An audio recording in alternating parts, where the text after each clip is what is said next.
just, I've got a 2-year-old grandson who is going to be living in a very different world, I think, than I grew up in. And some of the things I enjoyed, which is salmon in the rivers, snow in the mountains in the state of Washington, I think aren't going to be there in 100 years during his lifetime.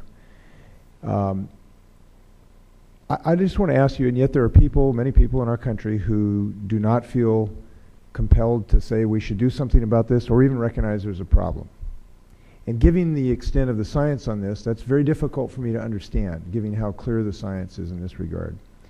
Could you just tell us, each of you, if you were to run into someone at a party and they said, you know, I was listening to one of my favorite TV channels and one of my favorite talkathon people, and they said this is just kind of a plot, that this is not really science, and I don't believe that there's global warming or global disruption as a result of human activity.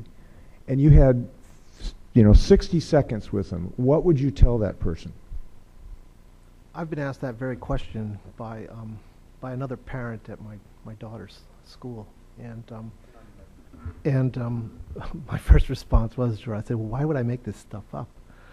And I don't think that convinced her.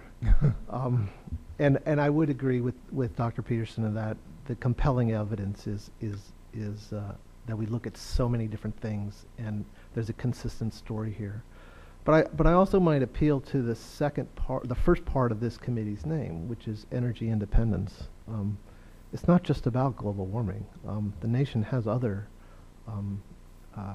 compelling problems, one of which is its reliance on foreign sources of energy. And so it's not an either or. Can I close with one comment in that regard? In 2000, there were 5 major solar manufacturing companies in the United States, and there were 5 in China. That was in 2000. In 2009, there are still 5 major solar manufacturing companies in the United States, and there are 528 in China. I appreciate your work. Thank you.